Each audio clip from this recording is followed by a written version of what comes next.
Good evening, everyone. My name is Natasha Mistry, Manager of Public Policy and Stakeholder Relations at Crohn's and Colitis Canada. I'm very pleased to have the opportunity to moderate today's webinar and to learn more from our guest speaker, Dr. Thomas Walters.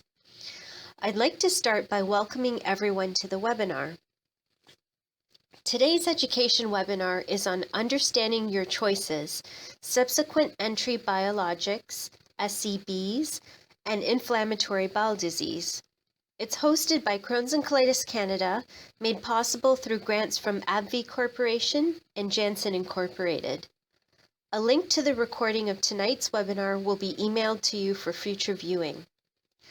For those new to Crohn's and Colitis Canada webinars, I'll quickly run through the logistics and how you can ask questions. Right now, all of the participants are automatically muted so that everyone can hear the presentation and we can capture this webinar recording without audio interference. If you would like to ask questions at any point during the webinar, you can type it into the question box. Simply look to the right side of your screen and you should see a questions field. Throughout the webinar, enter your questions and we will make note of it and get to as many as we can for the Q&A portion at the end. If you have technical difficulties, you can also type into this chat box and we will follow up with you directly. If you are having trouble hearing the speakers, it may be your computer's audio settings. Try calling in with the phone number provided using a mobile or landline phone. Great! We're ready to get started. Crohn's and Colitis Canada was established in 1974 by a group of concerned parents of children living with Crohn's disease and ulcerative colitis. We are a national charity with more than 65,000 supporters and 80 volunteer groups and chapters across the country. Our mission is to find treatments and cures for Crohn's disease and ulcerative colitis and to improve the lives of children and adults affected by these diseases. We want the general public to be aware of these chronic diseases and the toll it takes on nearly 250,000 Canadians living with Crohn's and colitis. Crohn's and Colitis Canada has funded over $88 million in research to date. That makes us one of the largest funders of Crohn's and colitis research in the world. Today's webinar is part of our patient education program, which also includes our Gutsy Peer Support Program, other educational events, and the youth programs for children and teens. Additionally, we provide educational resources that cover a variety of medical, social, and psychological topics related to Crohn's and colitis. If you would like more information, please visit our website at www.crohnsandcolitis.ca. I'm now pleased to introduce you to our guest speaker, Dr. Thomas Walters. Dr. Walters is an assistant professor of pediatrics at the University of Toronto.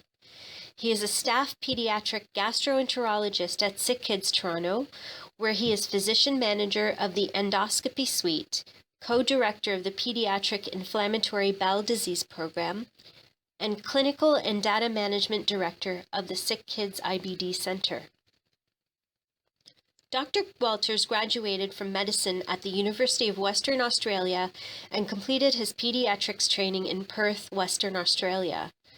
During this time, he initiated his interest in health information systems and database development and worked closely with industry specialists and programmers to develop institutional care IT solutions.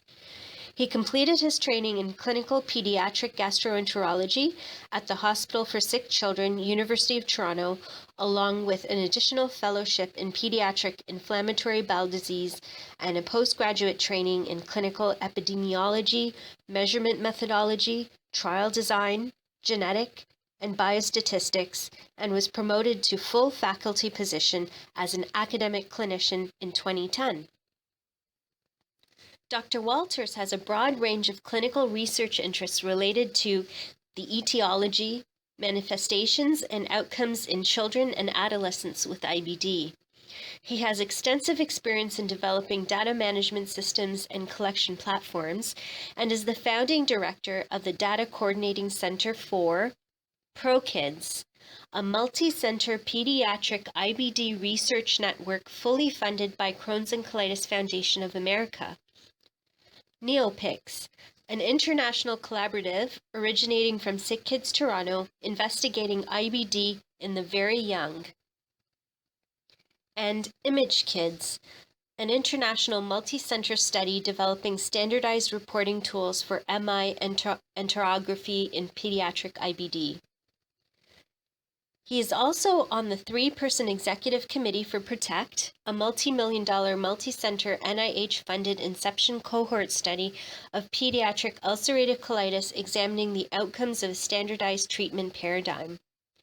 Dr. Walters brings a unique combination of clinical, analytical, and software expertise to the group, along with an extensive personal experience in successfully designing and implementing data management systems across multi-center clinical research networks. He is the director of the National Coordinating Center and a member of the National Management Committee. I'd like to pass it now on to Dr. Walters to speak about subsequent entry biologics. Natasha, thanks very much. I must say that makes me sound a very dry person. I think it's also good to know that I spend about 70% of my day in direct patient care, looking after families and their children with I welcome everyone in the web community. This is my disclosure slide, which given today's topic is obviously quite pertinent. But today's topic we better get on with because we don't want to be here all night. So you've heard about this new therapy. You've been out on the blogs. You've been looking to see what's there. It's this thing called SEB therapy. And you're wondering, you know, is this going to be the thing for you? So whenever you're considering a therapy, I think there are two very important questions. Does it work and is it safe? Now, walk on the moon, talk to Mars. I mean, to be frank, for many years, we really didn't have many options available to us for treating IBD very successfully. And then finally, along came the anti-TNF agents. The anti-TNF agents have now been with us for about years, and they have certainly changed the shape of treatment in IBD. But also, given that they were new therapies for us at the time, we did have to think very carefully about these questions because finally we had a new therapy. And we had to ask ourselves, does it work? Now, tonight is not a talk about anti-TNF, but there's a whole stackload of data out there, both in Crohn's disease and ulcerative colitis. There's clinical trial data, there's personal experience data to say, yes, anti-TNF is an incredible therapy to treat people with IBD. More importantly, is it a safe therapy? There was no surprise in all of the randomized trials. There was no obvious signal out there between any of the biologics, not only the anti-TNFs and their placebo controls, but pertinently, and what's most important is since their release, we've set up a number of very large registries looking and searching and surveying ensure the safety and the outcomes of the use of this therapy. Or between them, all of these registries, many thousand years of patient experience, and we go on surveilling this to make sure that we are happy that we know the answer to the safety of these agents. Now, there are two agents out there if you have IBD. There's an agent called Humira or adalimumab. There's an agent called Remicade or infliximab. And a pertinent question from patients, given that we've accepted the file, is, does it really matter which agent I use, doctor? Well, there's lots of different ways of looking at this. There's a variety of data. This data is from about 4 years ago. And in essence, and the bottom line, and all of my patients know my line, in luminal Crohn's disease, the efficacy between the two currently available molecules is fairly similar, and that's a very now the real question isn't does this agent work. The real question is it going to keep working? Because the chances of it working are fantastically high, But what I really want to know and what I really aim and concentrate on with all of my management is making sure that this drug because there would be nothing worse than finally finding an agent which settles down all of your disease problems and leads towards healing and then suddenly to you. And we know from the data out there that that is what happens. Be it Crohn's disease and infliximab, be it with adalimumab and Crohn's disease, both of these agents show a gradual loss of response of about 40% of patients by the end of 5 years, according to the clinical data. Why do people lose response? Well, sometimes you get symptoms, and the symptoms are due to inflammation, so a great anti-inflammatory therapy like anti-TNF isn't going to help you. More commonly, however, you will become sick on your therapy because of inflammation. Now, sometimes it's inflammation unrelated to your IBD, and so your IBD therapy is not managing it. Sometimes the actual mechanism of inflammation that was being so successfully blocked by your anti-TNF therapy has changed. But most of the time it's because your drug is being rapidly cleared, it's being inactivated, and you start hearing that dreaded word, the word of sensitization. And along with sensitization comes this concept of immunogenicity. What does this mean? This means that the body has recognized that your medicine, your anti-TNF medicine, is foreign to it, that it's an invader into the body, and it has mounted response with antibodies basically to eat up the drug. In the same way that we would mount that response against viruses, so we would never have the same virus infect us again, we can mount this response against any foreign protein, including your therapy with an anti-TNF agent. So I think there are really 3 important questions these days when you're considering a therapy. Is it going to work for you? Is it going to be a safe option? And is it going to be a durable option? And we know that when it comes to both effectiveness as well as durability, that there is a marked heterogeneity, a marked difference between everyone. No one is exactly the same. Everything is personally tailored.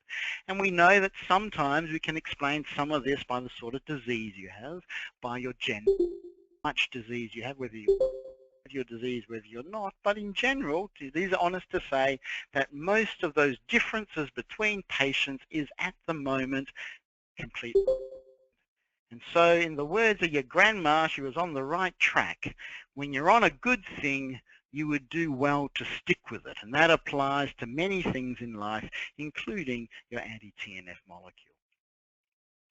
Okay, so that's enough of the intro. Back to this topic. You wanted to hear about SEB therapy, and you haven't heard a single thing about it yet. So the rest of this session is essentially going to be you back at school. This is going to be SEB 101. What are we going to be doing tonight? We're going to firstly review the vocab. You've got to learn a whole new language, just as you did when you first developed IBD and you had to learn the language of IBD to learn the SEBs. You're going to hear what they are, you're going to hear what they are not, what are some of the concerns that there may be for them, and what are the benefits of these agents coming along. But number one, of course, is what is therapy? And if we understand SEB therapy, we actually have to know a little bit about the history of how we've been treated. And so what is the evolution of medical therapy? And the evolution of medical started years ago with the natural therapies, back with the Greeks when they were working out all of these natural, I mean, this wasn't related only to the Greeks. Every culture had a way of medicine, and they derived it from things like herbs, from plants, from roots, from vines.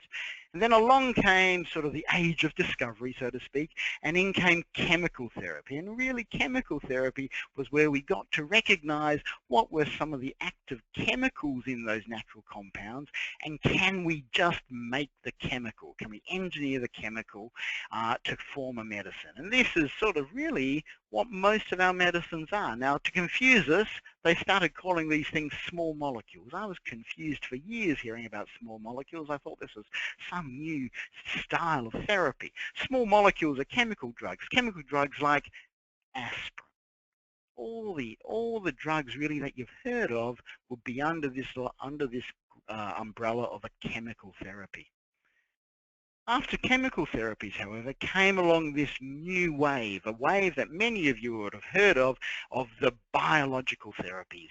And I think many of us use this term not really knowing what is meant by a biological therapy. A biological therapy is very different from a chemical therapy. A biological therapy is a protein which is not only biological source, but it is directly produced by a living organism, that the only way you can get it a living organism. And examples of this are things like insulin. We've all heard of insulin. How do we get insulin? We get insulin by it coming from a cell cycle. Also things like erythropoietin, a drug that's used to help you produce your blood counts. And more recently, and this is really where people started recognizing the term biological therapy, was with the monoclonal antibodies, and specifically for us, the anti-TNF agents. But anti-TNF is just latest versions of biological therapies which really have been around for many years as well. So how do they differ? They differ in lots of ways, but the one I want to concentrate on is the fact that a biological agent, as compared to a chemical agent, is large and it is complex. And so when I say large, what do I mean by large? Well, this little thing down in the left-hand corner is aspirin. So if we were to compare it to, say, insulin's about 25 times bigger than aspirin.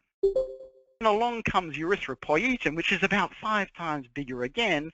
And then when we get one of the things like your anti-TNF agent, a monoclonal antibody, that's like 5 times bigger again. These are huge, huge molecules. When you're thinking about complexity, I think the easiest way to think of is, well, how easy would it be for me to make that? Well, let's say making aspirin is a bit like you building your own bicycle. Certainly you could do it. You could get all the ingredients, and with a bit of know-how you could do it. And in fact, the first person did it was Mr. Bayer back in 1853. Made aspirin. And 46 years later, he took it to market, and this is the Bayer company heard of. When it comes to things like erythropoietin, however, it's a whole magnitude of, a bit like building your own car. Now, I've got mates, they can build, but it's a pretty unusual and complex procedure. Thus, making erythropoietin was pretty complex, but was finally achieved. And it was achieved like 3 years ago. The guy who did it is probably going to get a Nobel Prize. To make a protein is incredibly difficult. And so when we go up a brand and we're 5 times bigger again, this is a little bit like, I don't know, making your own space shuttle. Except it's not really, because there is someone, or at least a who have made a space shuttle. There is nobody who has made a monoclonal antibody. And that's because monoclonal antibodies are not so much made as they are harvested. So let's think about how they're made, or how they're harvested. How do you get this anti-TNF? The clever guys years ago worked out the specific sequence which was making the thing which would be an anti-TNF agent. And they then popped that into a chromosome, and they popped those chromosomes cells, and they put the cells into a big vat so it was nice and warm, and they'd make stuff, and they'd make all of their proteins, and they worked out how to purify them, and they popped them into bottles, and voila, they have their anti-TNF agent. I mean, it's a pretty simple process, really, isn't it? You could almost think about doing it in your backyard. In fact, if you ever go to an anti-TNF factory, I must say it's a little bit more like going to a brewery than it is going to a meth lab. There is nothing about chemical manufacturing here at all. This is all about living cells producing something which is, we hope, the product that we really want. And it really is the process that matters, because the process is all that we've got to try to control what it is that comes out in the end. And you can imagine, you pop a bit of milk and culture and salt together, but then depending on how you heat it and you stir it and you filter it and you press it and how long you wait around with those exact same ingredients with the same processes but in different orders, you might end up with a block of cheddar. Alternatively, you might end up with an award-winning Parmesan. It's all in the process. And so if you were an anti-TNF maker or a biological manufacturer, you can imagine that it took those people a while to get it right, to know that what's in that bottle is a reliable and useful product. Okay, so that is a biologic therapy. That's how it's different from chemical therapy. So having sorted that out, what is this SEB thing? This thing that 196 of you have come out tonight to listen to on the web on a Tuesday evening.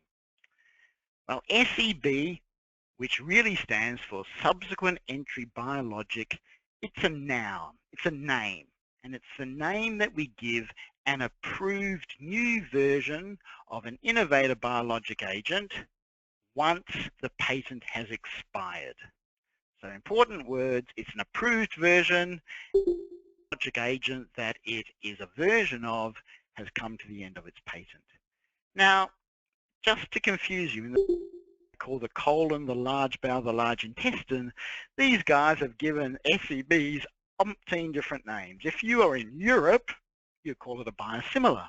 If you're in the United States, you were going to call it a follow-on biologic, but half the countries now decided to call it biosimilars.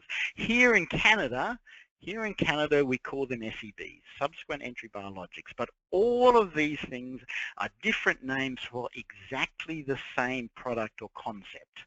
This thing of a new version of a biological therapy agent following the patent expiry. So, explain it that way, then obviously SEB is just a generic biologic. No. I said we're going to learn the vocab, and this is one important part of the vocab.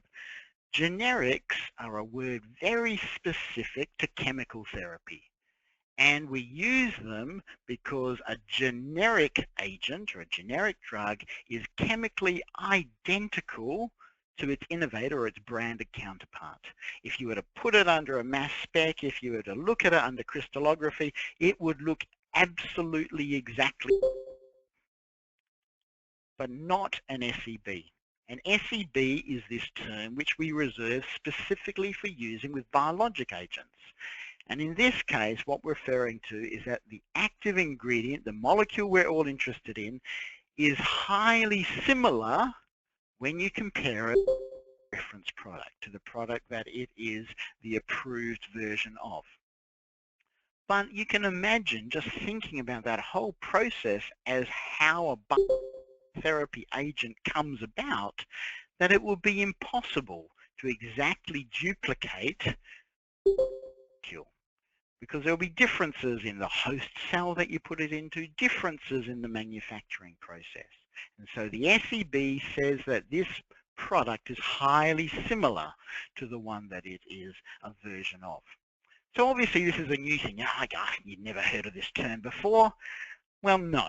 In the same way that we've had biological therapy agents out there for years, ever since the introduction of insulin, so too have we had SEBs. Once that first biological agent came out of patent, this whole terminology had to be invented. And so terminology of SEB first came out in about 2006, firstly for erythropoietin, human growth hormone. In fact, the EMA, the European Medical Association, have approved about 20 different SEBs since 2006. What is new today? What's the reason that we learn about this stuff and discuss about this stuff? The thing that's new is having SEBs of monoclonal antibodies, and specifically SEBs of anti-TNFs, because the anti-TNF agents are only just now coming out of patent, and so this new era. The anti-TNF agents were also one of the early monoclonal antibody therapies, and so they're one of the first examples of monoclonal antibodies coming off patent, and thus the SEB being applied to this subgroup of biological agents.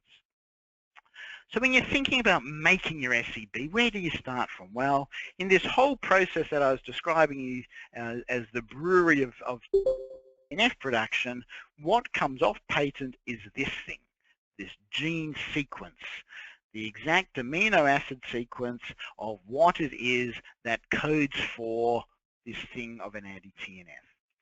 Now, what you can as a producer do is you can go off to the shop and you can buy the innovator products. You can go and buy your bottle of Remicade or bottle of Humira, etc. Everything else in the middle, however, remains in a euphemistic black box, or in this case, a red box. The production details are not released at the end of patent. All you have to release at the end of patent is the gene sequence for the protein.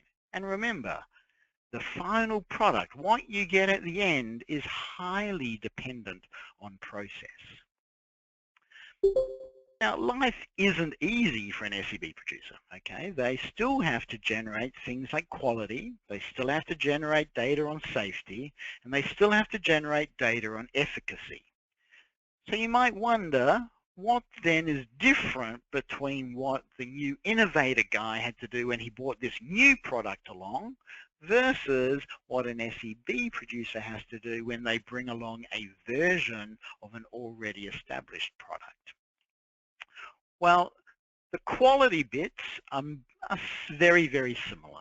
They still need to look at the way the drug moves around the body in specific situations. They still need to look at how the body utilizes the drug. They very much need to show that this molecule appears and looks and seems to chemically behave in the same way that the original molecule did.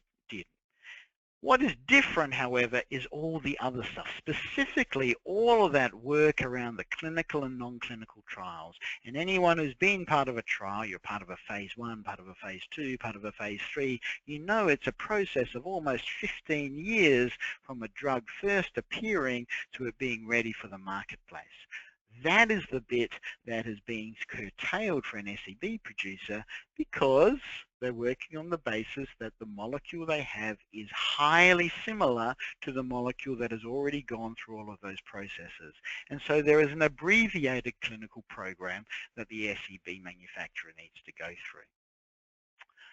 But let's not kid ourselves. The quality issues they have to go through are no mean task. There's a whole vocabulary and a whole sort of quality handbook, so to speak, which has been designed around how you prove and how you continue to prove that your molecule is reasonably and highly similar to the reference molecule.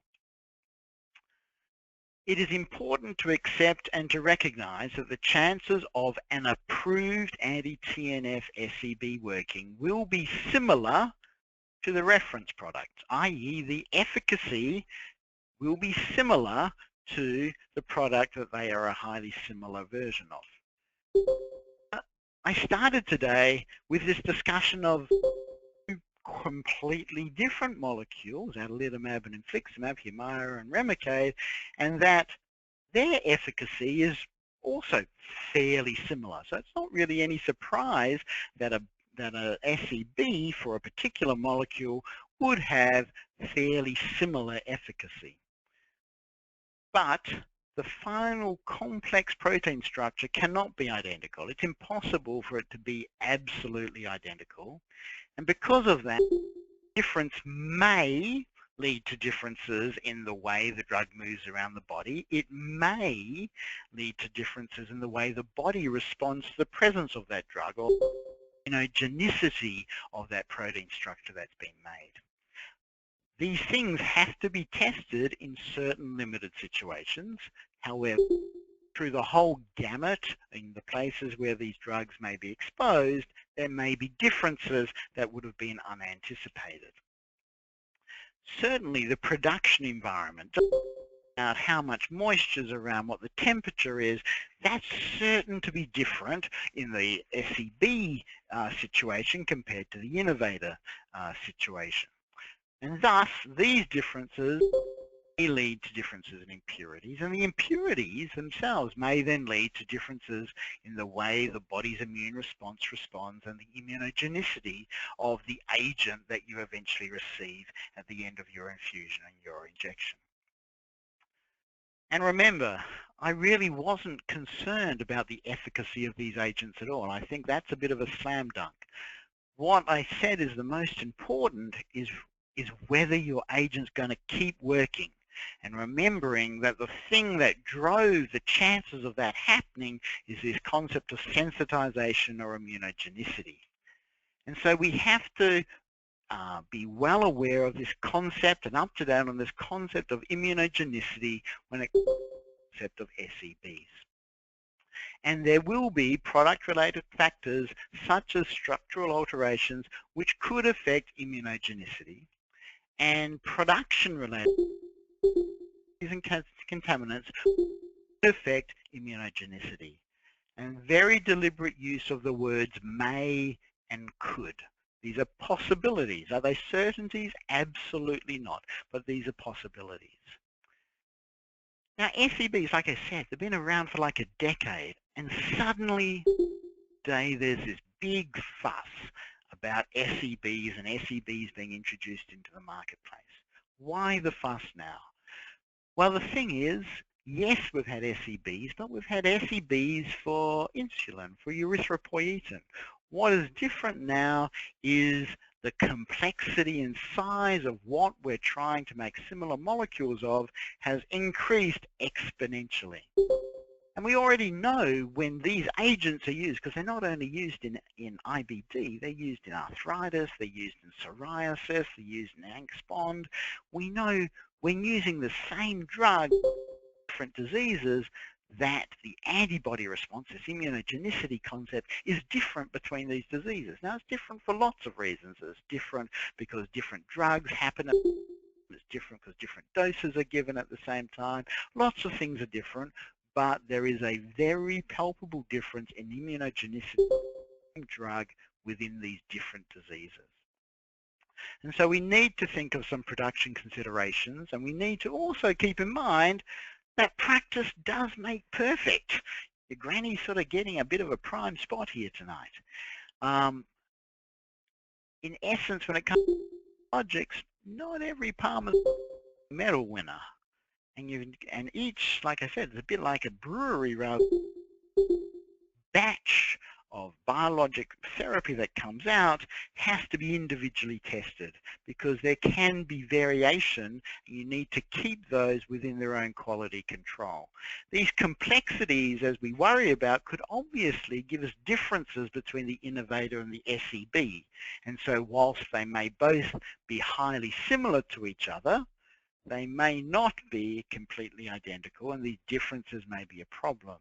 Similarly, people would argue that there can be differences within each of the products, that there can be differences between each batch of the innovator drug, that there can be differences between each batch of the SEB. To avoid and to avoid such differences takes practice and takes a lot of surveillance within the company. What would be the worry of that difference? Well, if it's different, maybe it's not going to work. Well, that's inconvenient to you, but honestly, the next drug, if it works again, great. That's not the worry. The worry isn't the variation in efficacy, it's the variation in immunogenicity. It's what makes these molecules so different to a chemical compound. We hardly ever develop immunogenicity to chemical compounds. We develop immunogenicity to biological compounds, and if we keep varying what the body's seeing, the body's tolerance to it may be lost. You may get an immune response, and then the chances of it being all over Red Rover for your drug are very pertinent. This is some data produced from AbbVie about adalimumab over the 13 years of production using the various steps of quality and consistency. And you can see a success, and one assumes effort, to maintaining a consistency of the product over time, which one assumes has maintained a consistency of immunogenicity and efficacy over time. And these are very much the sorts of things that we would be anticipating to be pertinent to our new on as well, and our new versions of those molecules. So the three important questions: does it work? Is it durable? The durability is the hardest one, and durability is not a sudden overnight piece of information. It requires long-term what's called pharmacovigilance, long-term observations of what happens to people getting these molecules as to whether they are continuing to work at a rate that is acceptable. So you've got to learn a few more words. You've got to learn the words extrapolation and the word substitution. So, like I referred to, a lot of these molecules have multiple indications, multiple different diseases they can be used in. An SEB, when they're coming up to prove their bit, like I said, will limited clinical trial area, and it may be that they only required to show clinical efficacy in 1 or 2 of those indications. Extrapolation means that the governing body, so that's Health Canada, in America that's the FDA, in Europe that's the EMA, that governing body will extrapolate. They will say, well, because your molecule worked in these diseases, in all of these diseases, then we will say that your drug or your molecule is used in all of those diseases. And that is called extrapolation, where you extrapolate a therapeutic effect in the absence of further efficacy data. And it is very much a decision made by the regulatory body of the country.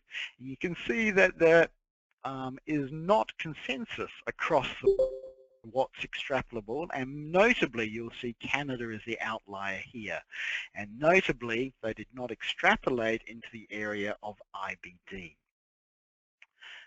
So what is this substitution thing? Substitution, honestly, is exactly what it sounds like. It's at the point of prescribing and dispensing, where one product is substituted for another because it is thought to be reasonably functionally equivalent, that this can be done without the express permission of the prescribing physician.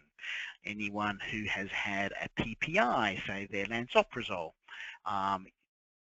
your lansoprazole may be made by a variety of different companies, because they come in different sizes. They are all prescribed, and there will be substitution from one to the other. And it all comes down to naming. A rose by any other name? Well, according to Shakespeare, it's still a rose.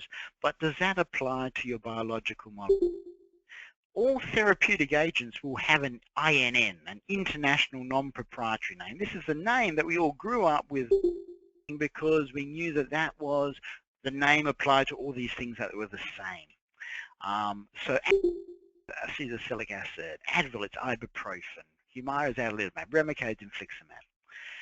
Well, the current convention when it comes to the SEBs is that the reference drug and its SEB will all have the same INN.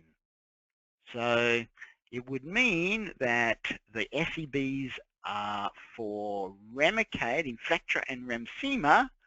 Their INN will be the same as Remicade's INN, which is infliximab, which means when we refer to that product by its INN, you would not know from which source it is coming from.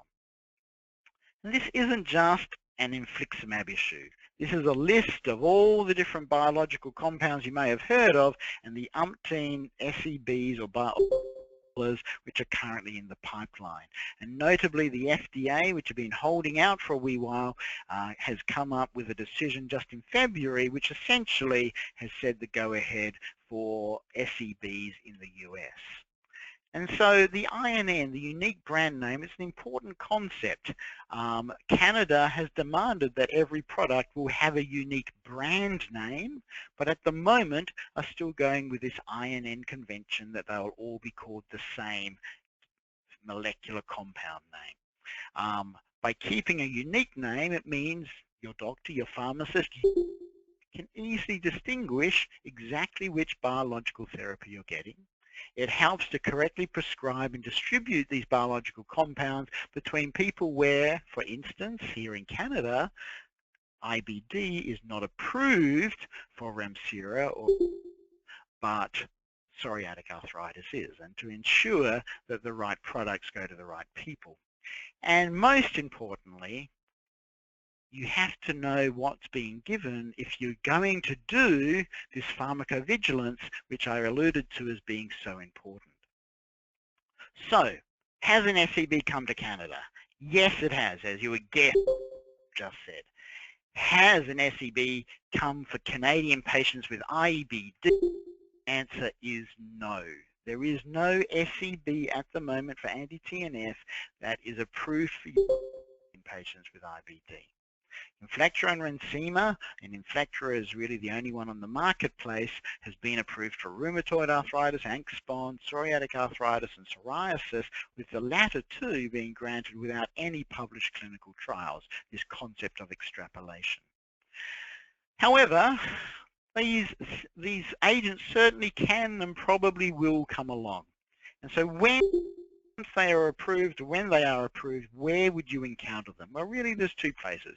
You might be someone who has never seen an anti-TNF agent, so you're naive to it, and thus one of the molecules that you may be getting when you go on to an anti-TNF agent could be an SEB. Alternatively, you may be someone who's been receiving their anti for a long time, and you're very well, and now there is an SEB for that molecule available, and you may well be provided that as part of your therapy. And it brings up a new word, moments of switching. What is switching? Switching is exactly what it sounds like. You switch from one to another. You may have been on the originator and you get changed to the SEB. Alternatively, you might have been on the originator, you got onto the SEB, but then the originator comes back, and so you go back onto that, and then the SEB becomes cheaper. In fact, once this has been going on ages enough, you might have actually started on the SEB first, and then you got changed to the originator down the track, all availability and pricing. In fact, it probably looks more confusing or simple if we just draw it out. So at the moment, this is potentially where we are. One SEB, one reference product. You might go onto one. You might switch between the two once you're on it. There's more coming along for the same molecule. So if there are two SEBs, you can see the options that go up. And if there are 4 SEBs, molecule product, well, it just becomes a bit of a spaghetti storm. There are clinical studies in IBD currently underway looking at scenario number 1, i.e. one SEB, one reference product, switching between the two and finding out whether that has any measurable difference. This is called a switch study, and the results are yet to come to hand. So what's the upside? I mean, complex, I'm not quite sure why we even have to worry about all of these maybes. Well, the big thing is around price point, and the advertised part that certainly, as you would always notice with the concept of a generic, or when a molecule or something comes off patent, price competition comes into play, and there may well be a substantial reduction in the healthcare price of these agents. And this is not to be ignored given the incredible amount of cost that is related to this agent and these therapies. However, we do need to think about costs and what truly comes with the agents, remembering the agent that you currently have at the moment comes with a very extensive patient support program. And part of being on these agents is really these patient support programs, their roles in just the practicalities of helping you schedule when your infusion is or your injections are, liaising with payer to help you get the coverage for this so that it's an affordable option for you, making sure that your healthcare providers are up to date and have access to what is the latest caring programs for you around disease education, financial support. All of these things have been developed with the agents that you currently receive, and really a part of the cost associated with receiving such therapies in an effective way. Extra guidance, there's lots of places to go. There's a whole stack load of patient associations because this is a very pertinent topic. This is something that is important that you do upskill yourself on, hence tonight's presentation. The Biotech Canada and Health Canada quasi-governmental or governmental organizations with a lot of information also to help you. But the important thing is really it's all about you. You know that you should have a role in your treatment decisions. That role is incredibly important. You should be talking to the doctor about what your therapy options are. You should be talking to them regardless of what therapy is. targeted, but certainly when you're moving into the biologics, you need to understand what your differences are amongst all the different therapies that are available to you and that you may want to access. And you've got to make sure that if there are changes to the access of therapies you are currently getting, that you let people know and that you advocate for yourself through a variety of different ways. But I think what I hope you also take away today is not only do you need to be part of the decision making, you need to play a role in your treatment itself. You need to know what agent you're receiving. A rose by any other name may well be a rose, but I'm not so sure all of our biologics are going to be exactly the same. We just don't know yet. And so, in summary, for your 101 tonight, no, SEBs are not generics. They are biosimilars. They are anticipate them to be as safe cases as the original molecule, and their availability should hopefully reduce some of the costs and improve the affordable access to anti-TNF therapy for patients. The immunogenic profile, however, may not be identical, and we don't know in which way it may not as yet. And currently, our biosimilars are all going to have the same molecular name, and so you need to be pertinent to knowing what is the product that you are receiving. The whole clinical impact of this concept of substitution is yet to be determined, and there is research ongoing to try to help us with that.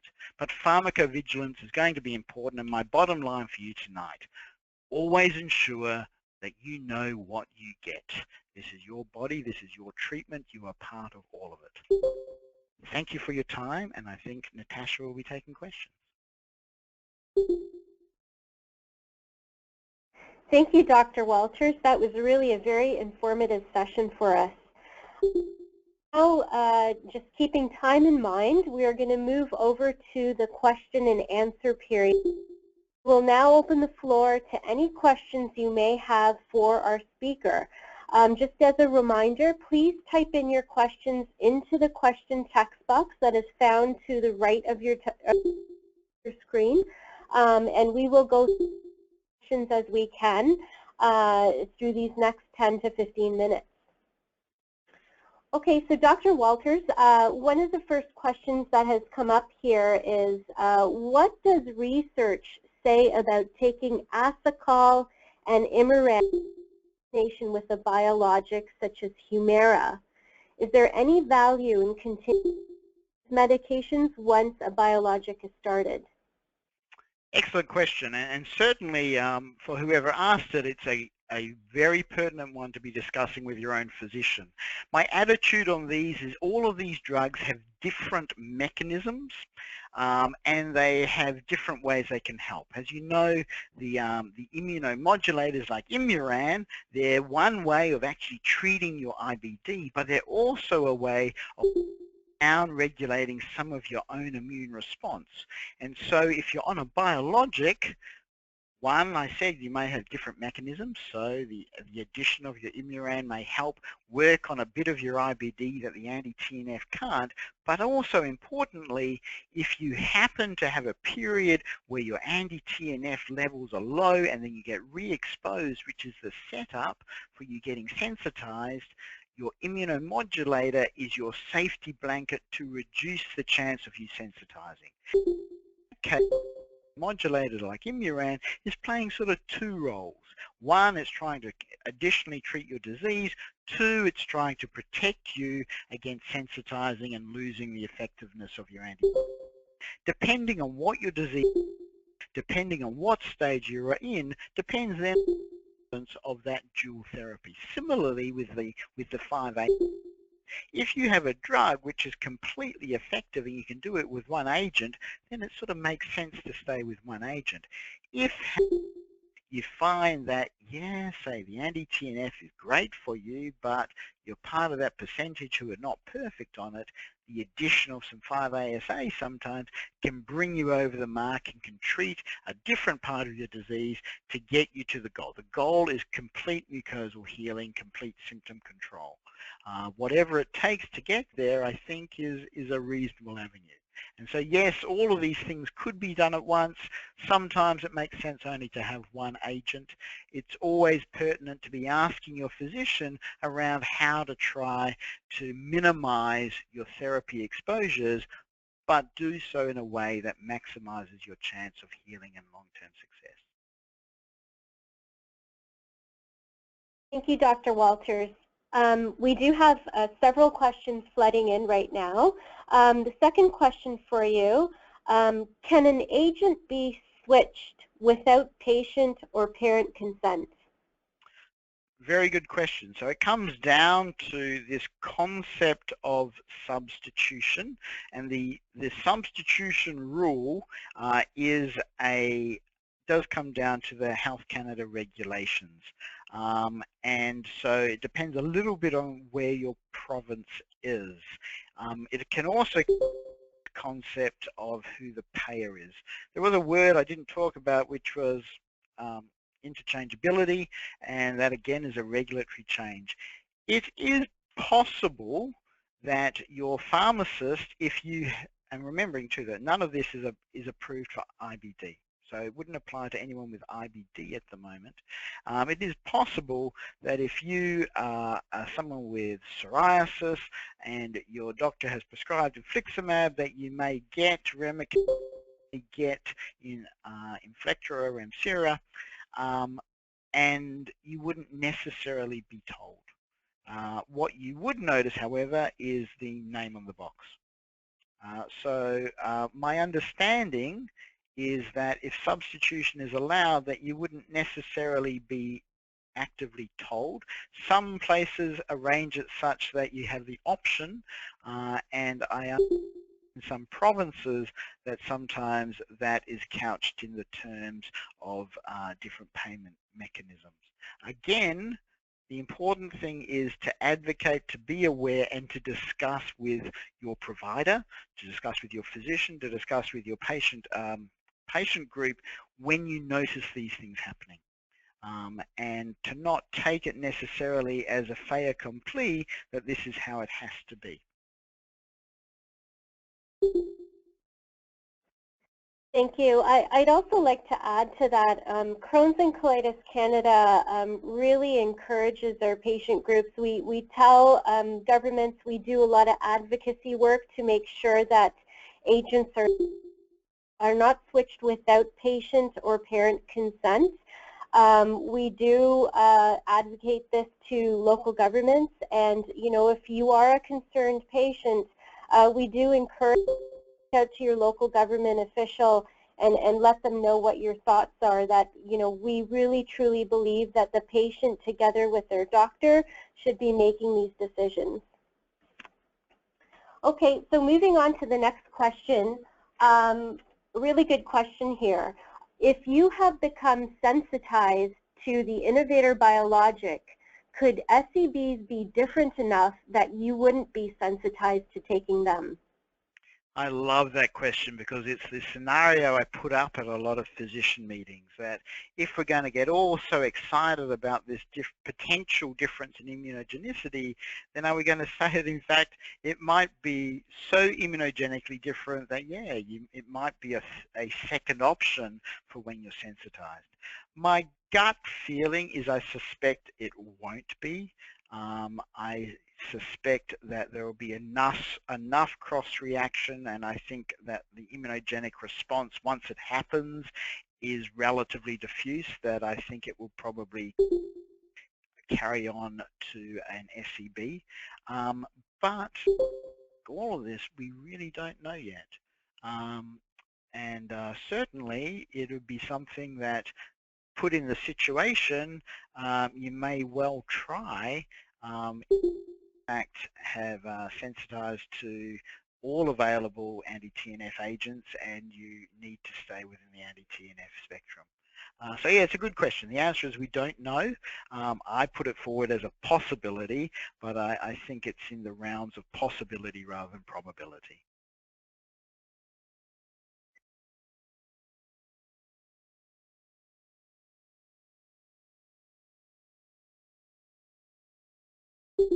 Sure, you're still there. Hello. So that was an excellent answer. So as a follow-on to that question, if you switch to an SEB, can you go back to taking a biologic? Would the effectiveness be impacted? Great question. And so we'll just clear up the wording there. So if we are on an anti-TNF agent, which is a biologic, and we switch to an SEB of that agent, can we switch back to the innovator of that same agent? And that's what the switch studies are all about. The idea would be that if these are truly interchangeable, then we should easily and safely be able to switch backwards and forwards. And certainly I suspect that short-term efficacy would probably be relatively indistinguishable. What I would worry about is long-term efficacy, which I prefer to call durability, may be impacted, as every time you switch and move around, you may well be developing a set of antibodies. And eventually that antibody titer, I think, will overcome your drug such that you have more antibodies than drug you're getting, and it will then effectively clear it. Some people would argue that, well, one way of treating antibodies is just to give more drug, and to a certain extent that can work for a while, but you do get to the point where you just can't give that amount of drug, and you'll probably also get a reaction. So the theory is that theoretically you should be able to switch between the same molecular concepts. So say, if we're going to call all of them infliximab, that you could switch between all the different versions with no problem. The reality is we do not know if that is possible, and the concern is that given the risk of immunogenicity leading to loss of the drug working at all, then it is pertinent to ensure that we try to, if not get that information up front, at least get enough information a big concern, and then ongoing information to find out whether it's any concern at all. Wonderful. So we have time for 2 more questions, and then we'll wrap up this evening. So the second last question for you, Dr. Walters, is what type of price reduction can we expect with SEBs compared with the innovator drugs? Okay, so to be honest, I don't know what the pricing is in Canada. Throughout the world, there's been a very wide range of that.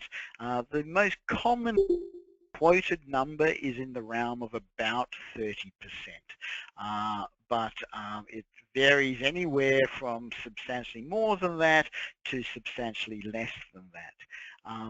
I think it's probably fair to say that within the competitive market that the comparison of those differences may not be so apparent, given that we are in a single payer or multi-payer group.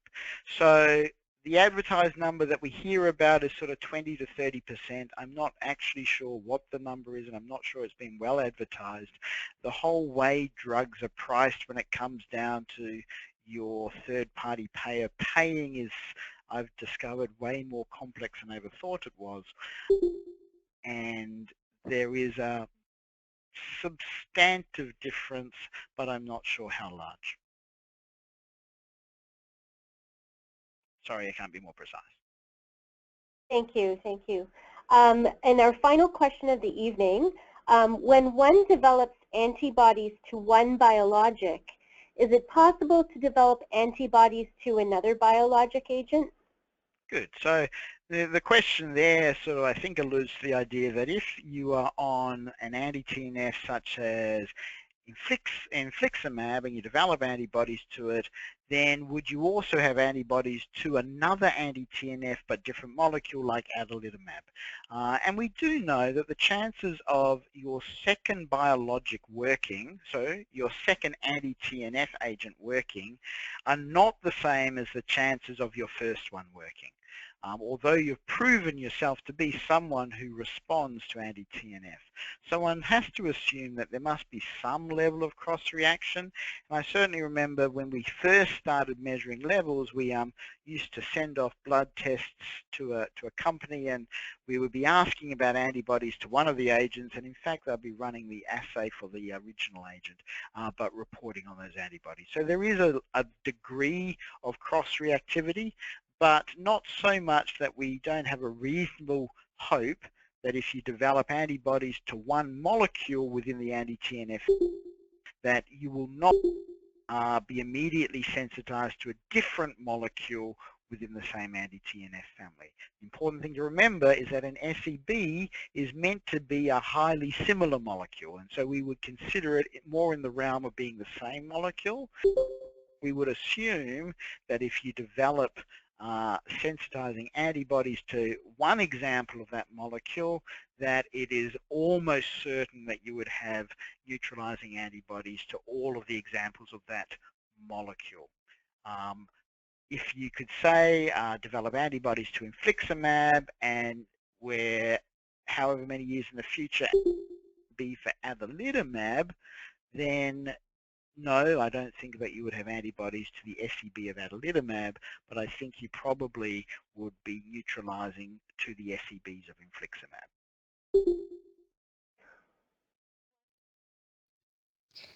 Thank you, Dr. Walters, for your expertise today. I would also like to thank our participants for all of your questions. As we're drawing near to the end, I'd like to take this opportunity to let everyone know that we will be following up with you after the webinar via email to get your feedback and any suggestions you may have for future topics. We will also be sending you a link to the recording of today's webinar. I want to thank everyone for being with us today and for great questions. I especially want to thank our speaker, Dr. Thomas Walters, for taking time out of his busy schedule to share his expertise with us all. Also, thank you to AbbVie and Janssen for supporting this webinar. Again, thank you very much for joining us, and I hope we've helped answer some of your questions about subsequent entry biologics. And this concludes today's webinar. Good night, everyone.